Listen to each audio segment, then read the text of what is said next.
காலையில் நம்மகிட்ட வேலை செய்கிற ஒருத்தர் கதையை சொன்னார் பாருங்க. அவர் சொல்ல, ஒரு பிரசங்கியாருக்கு இந்த மாதிரி ஆச்சான். உண்மையிலே ஒரு ஆப்பிரிக்கன் அமெரிக்கன், பிளாக் அமெரிக்கன் சொல்லுவாங்க, கருப்பவர்.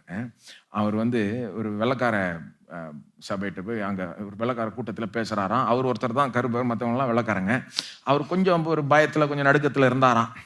எந்திரிச்சோடனே அவர் எப்படி ஆரம்பிக்கணும்னு இருந்தாராம், I am black and you are white.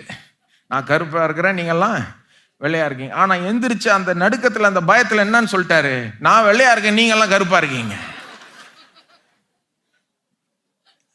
அவர் என்ன சொல்றாரு, அத அவங்க ஒரு ஆவிக்குரிய அர்த்தத்துல புரிஞ்சுக்கிட்டாங்களாம். கடைசியில பார்க்க போனா பிரசவம் முடிஞ்ச பிறகு சொல்றாங்களாம், நீங்க சொன்னது நாங்க எப்படி எடுத்துக்கிட்டோம்னா, நீங்க தூய்மையா ஆயிட்டீங்க, தேவன் உங்களை பரிசுத்தப்படுத்தி இருக்காரு, நாங்க எங்களுக்கு இது தேவை அப்படின்ற மாதிரி எடுத்துக்கிட்டாங்களாம். எப்படிங்க இது நடக்கும்?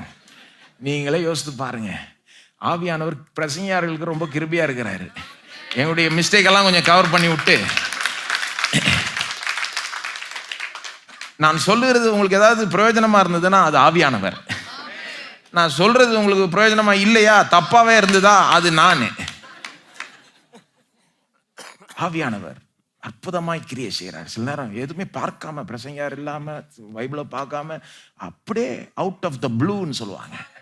ஒருத்தர் அன்னைக்கு கூட சொன்னார், நான் கிவ் அப் பண்ணிடலான்னு இருந்தேன், ஆனா எங்கிருந்தோ தெரியல, எனக்கு திடீர் மனசுக்கு ஒரு வசனம் வந்தது. எங்கிருந்துன்னு எனக்கு தெரியும், ஆவியானவர் வசனத்தின் மூலமாய் அற்புதமாய் கிரி. ஆகவே வசனத்தை ரொம்ப அதிகமா கவனிக்கணும். பாருங்க, இதை ரொம்ப அதிகம் கவனம் செலுத்திட முடியாது.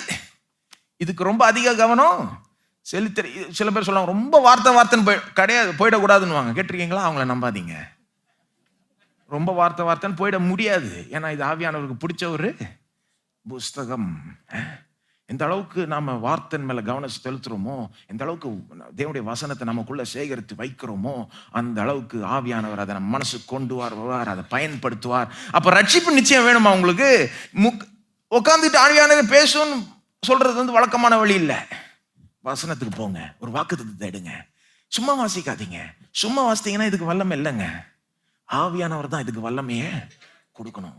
எழுத்து கொள்ளுகிறது பவுல் சொல்கிறார். The letter kills but the spirit gives life. ஆவியானவர் தான் ஜீவனை கொடுக்கிறார். வெறும் வசனத்தை 2 அதிகாரம் வாசித்தா பத்தாது. ஆவியானவருடைய உதவினால வாசிக்கணும். ஆவியானவரை சார்ந்து கொண்டு வாசிக்கணும். அதனால தான் நாம ஜெபிக்கிறோம், ஆவியானவரே மனக்கண்களை தரும், ஆவியானவரே எங்களுக்கு உதவி செய்ய. ஏன் ஜெபிக்கிறோம்? சும்மா ஒண்ணும் கிடையாது. அப்போ ரட்சிப்பு நிச்சயம் வேணும்னா ஒரு வாக்குத்தத்தத்தை எடுத்து முதல்ல ஜெபம் பண்ணுங்க. ஆவியானவரே, இந்த வாக்குத்தத்தத்தை எனக்கு நிஜமாக்கி காண்பியும், இதன் மூலமா எனக்கு நிச்சயத்தை தாரும் அப்படின்னு ஜெபம் பண்ணிட்டு அதை வாசிங்க, தியானிங்க. நிச்சயமா உங்களுக்கு ரட்சிப்பு நிச்சயம் மட்டும் கிடையாது, எல்லா விதமாகவும் ஆவியானவர் பேசுவார்.